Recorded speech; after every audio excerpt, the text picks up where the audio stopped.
অনেকগুলো beauty brand প্রতিষ্ঠাতা যারা প্রতিষ্ঠা করছে তাদের মধ্যে এসইও নিয়ে একটা ভুল ধারণা আছে। তারা বিশ্বাস করে যে এসইও খুবই কম্পিটিটিভ, বড় বড় ব্র্যান্ডগুলোর সাথে ছোট ছোট ব্র্যান্ডগুলো কখনো জিততে পারে না। আর আর সত্য বলতে হচ্ছে যে কি, আপনি যখন কেউ যদি দেখেন এখন যখন ময়শ্চারাইজার বা ফেস সিরাম ফেস ক্রিম নিয়ে গুগলে সার্চ করে, সেক্ষেত্রে সব এগুলো বড় বড় ব্র্যান্ডগুলো শো করে, তখন বিষয়টা আপনার কাছে সম্পূর্ণ অসম্ভব মনে হয়। বড় বড় ব্র্যান্ড, মার্কেট প্লেস, ম্যাগাজিন সব ক্ষেত্রে তারা অনেক এগিয়ে থাকে। কিন্তু সত্যটা কোথায়? আসল সত্যটা হচ্ছে যে কি, সমস্যা আপনার কম্পিটিশনে না, সমস্যা হচ্ছে আপনি কম্পিট করতে পারছেন না।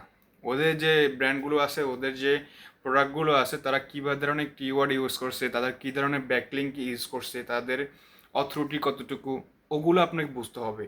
সেভাবে আপনি যদি কাজ করেন তাহলে বুঝতে পারবেন যে আপনার সমস্যাটা কোথায়। সমস্যাটা কম্পিটিশন না, সমস্যা হচ্ছে যে আপনি তাদের সাথে, তাদের যে স্ট্র্যাটেজি ব্যবহার করছে, তাদের যে কৌশলগুলো অবলম্বন করছে, আপনিও তার একটু ব্যতিক্রম ইউজ করেন। আপনি একটু এগিয়ে যান, দেখবেন আপনার ব্র্যান্ডগুলো, আপনার প্রোডাক্টগুলো ইজিলি আপনার সাথে কম্পিটিশনে আপনি জিতে যেতে পারবেন।